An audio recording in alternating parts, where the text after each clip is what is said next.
Bonjour à tous et bienvenue sur Richard Débrief. Imaginez un seul verrou géographique capable de faire exploser le prix du carburant en Europe, de paralyser les importations asiatiques et de plonger les marchés mondiaux dans le chaos en quelques jours seulement. Ce verrou existe. Il s'appelle Bab el-Mandeb. Et en ce moment, des hommes en armes au Yémen tiennent la clé. On parle de l'étroit de Bab el-Mandeb, 29 km de large, et pourtant 12% du commerce mondial passe par là. Aujourd'hui, les Houthis menacent clairement de le fermer. Et cette fois, ce n'est pas du bluff. Avant de commencer, n'hésitez pas à aimer ce débrief et à vous abonner afin de rester informé sur l'évolution des événements actuels qui bouleversent le monde. Il s'agit d'un geste simple mais qui nous aide énormément. C'est parti.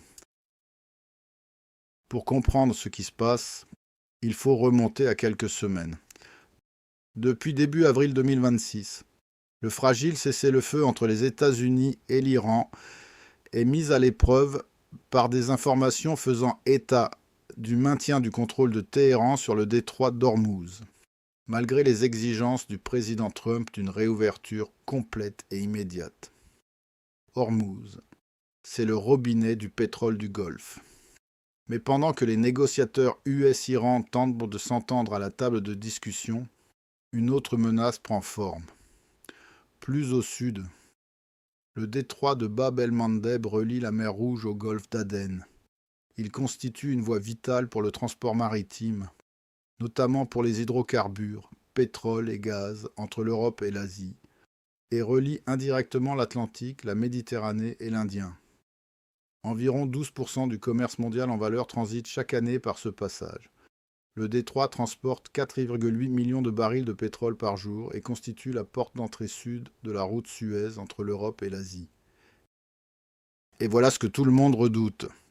Une source iranienne anonyme a déclaré à Reuters le 7 avril dernier que, si la situation devient incontrôlable, les alliés de l'Iran fermeront aussi le détroit de Bab el-Mandeb. Parlons des acteurs. Les Houthis, ou Ansar Allah, c'est un mouvement politico-militaire issu du nord du Yémen, allié de l'Iran dans ce que Téhéran appelle l'axe de la résistance.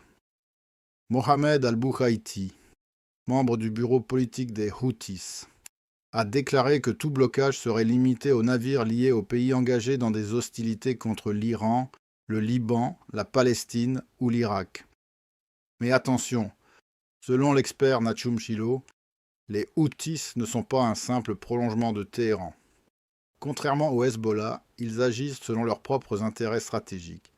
Leurs décisions sont calculées, fondées sur une évaluation précise des risques et des gains. Ce n'est donc pas une milice télécommandée à distance, c'est un acteur autonome avec sa propre rationalité. Et leur porte-parole militaire Mohamed Mansour a affirmé que le groupe mène cette bataille par étapes et la fermeture du détroit de Bab el-Mandeb fait partie de nos options. Question légitime. Est-ce que les Houthis peuvent réellement bloquer ce détroit? Ou est-ce du vent politique? Regardons les faits. Ils ont déjà démontré leur capacité à perturber le trafic maritime entre novembre 2023 et début 2025. Plus de 100 navires Sakura ont été attaqués et 2 ont été coulés, forçant de nombreuses compagnies maritimes à modifier leurs itinéraires. Mais depuis, leurs capacités ont fortement évolué.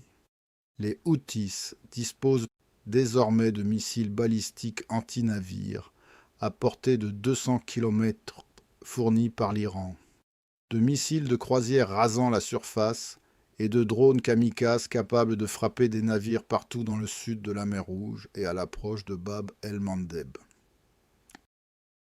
Et le résultat est déjà visible. Les grands transporteurs maritimes, Maersk, MSC, CMA CGM, maintiennent leur déviation via le cap de Bonne-Espérance établi fin 2023. Cette déviation ajoute environ 10 à 14 jours et 1 million de dollars de carburant à un voyage aller-retour Asie-Europe. Oh, le blocage officiel n'a pas encore eu lieu, mais dans les faits, une large partie du trafic mondial évite déjà le détroit.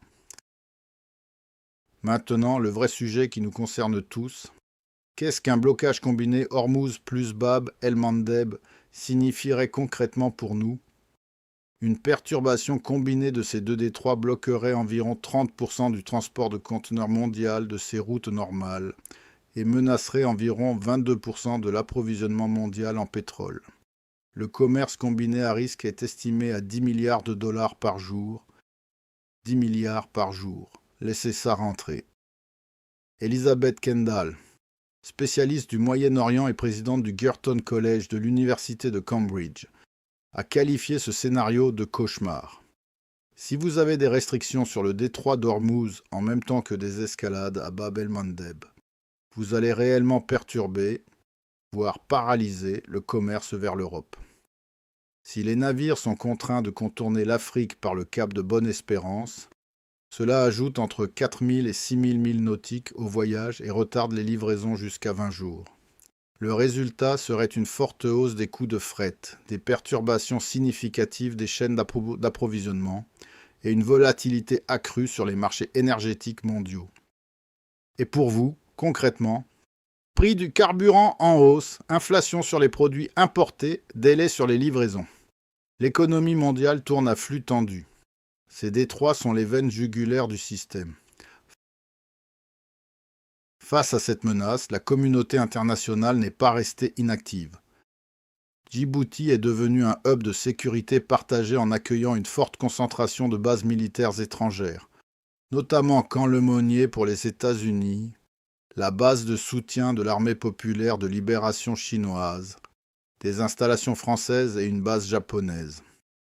Même si ces puissances sont en compétition à l'échelle mondiale, elles convergent toutes sur un intérêt fondamental, maintenir le Bab el-Mandeb ouvert au trafic commercial.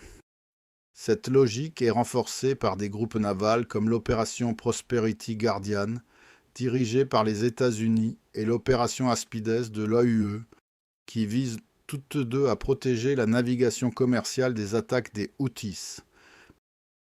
Mais soyons honnêtes, malgré ces opérations, le transit de pétrole via Bab el-Mandeb est resté largement inchangé, à la baisse, en raison de la menace persistante que représentent les Houthis pour les compagnies et les pétroliers, et la protection militaire dissuade. Elle ne rassure pas totalement les assureurs, et sans assurance, les navires ne passent pas. La grande question derrière tout ça, est-ce que l'Iran va vraiment lâcher les Houthis sur ce détroit? L'engagement des Houthis reste calibré. Durant les périodes de désescalade, comme les cessez-le-feu entre Israël et le Hamas en 2025, les attaques Houthis se sont atténuées, ce qui suggère que leur implication est étroitement liée à la dynamique régionale globale et aux signaux stratégiques de l'Iran. Bab el-Mandeb, c'est donc une carte, pas une bombe à détonateur automatique. L'Iran l'utilise comme levier de négociation. Le chef des Houthis, Abdul Malik al-Houthi, a indiqué que son groupe est prêt à agir et coordonne ses actions avec l'Iran. Un blocage de Bab el-Mandeb était décrit comme une option clé pour soutenir Téhéran et exercer une pression sur l'Occident. Un tel blocage forcerait les navires pétroliers et commerciaux à contourner l'Afrique, augmentant les coûts de transport, les prix du carburant et l'inflation mondiale. Autrement dit, tant qu'il y a des négociations, la clé reste dans la serrure. Si elles échouent, le verrou saute. Le blocage de Bab el-Mandeb n'a pas encore eu lieu, mais les pièces sont en place. Les Houthis sont la capacité. L'Iran a le motif. Et le monde, lui, n'a pas vraiment de plan B. Ce qu'il faut retenir. Nous sommes entrés dans une ère où la géographie est une arme. Deux détroits, Hormuz et Bab el-Mandeb, représentent ensemble une bonne partie de l'énergie qui fait tourner la planète. Et des acteurs armés, avec des intérêts très précis, tiennent ces passages en joue. La prochaine fois que vous faites le plein ou que vous payez votre facture d'énergie, souvenez-vous, quelque part entre le Yémen et Djibouti, à 29 km de large, se joue une partie d'échecs dont nous sommes tous les pions. Si cette vidéo vous a appris quelque chose, partagez-la autour de vous. C'est le meilleur moyen de contrer la désinformation sur ces sujets complexes. Abonnez-vous pour ne pas manquer la suite. Oh, parce que dans cette région du monde, les événements s'accélèrent. À très vite pour un nouveau débrief.